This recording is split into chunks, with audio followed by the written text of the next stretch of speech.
Tonight, a mother in Pinal County is expressing frustration over how her child's reports of sexual abuse on campus were handled by the school.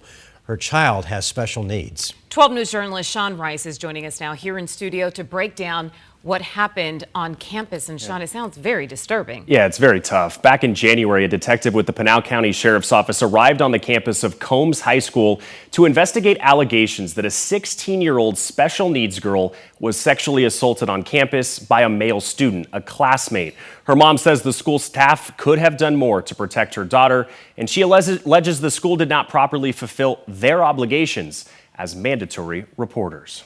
I didn't get the chance to make sure that my daughter was mentally okay. On January 6th, Holly Olena's daughter was walking down the halls at Combs High School with a male classmate. According to a police report, he placed his hands in areas on the girl her mom says she never could have consented to, given her daughter's autism and ADHD. He wrapped his arms around her, and they continued walking down the hallway.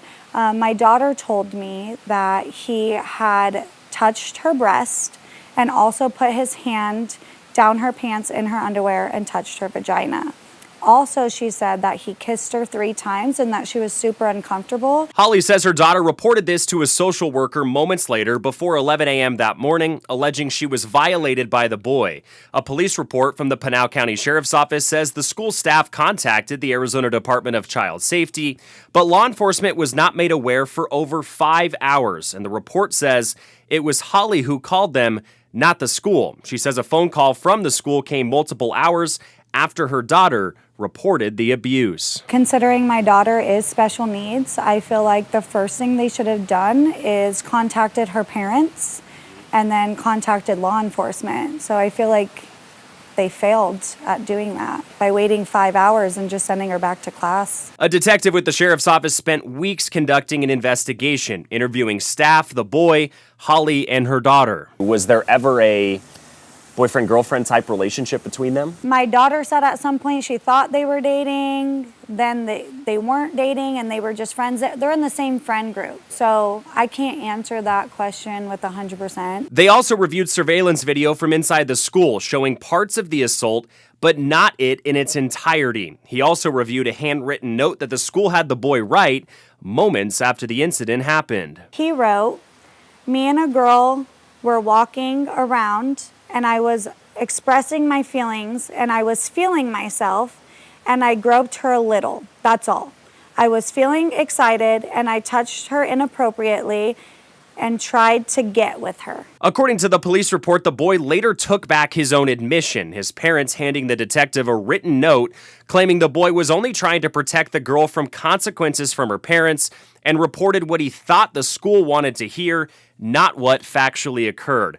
Nonetheless, the detective found enough evidence to refer a felony sexual abuse charge to the Pinal County Attorney's Office. Pinal County Attorney Brad Miller's office says they declined to charge the case because there was, quote, no reasonable likelihood of conviction after all of the evidence was reviewed. My main goal isn't to press charges on the boy. Should he be held accountable? Yes.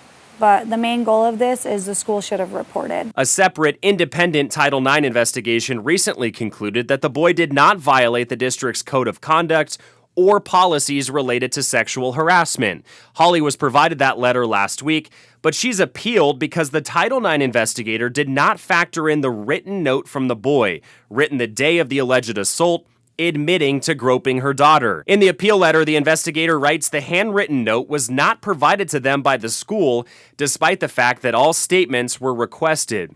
Even if what happened to her daughter doesn't lead to criminal charges, Holly says she wants the school to recognize where they may have gone wrong and take another look at their obligations as people mandated to report allegations of abuse. There's a lot of kids that are too afraid to speak up about things that happen regardless at home, at school. And if they go to a trusted adult and tell them, and those people don't do anything and don't believe them, it's going to make kids not want to speak up about what's happened to them. And 12 News has asked the Combs School District for comment on how this case was handled. I was told they legally could not comment because this is a Title IX investigation. It's also one that involves minor children. Karibe. All right, Sean, thank you.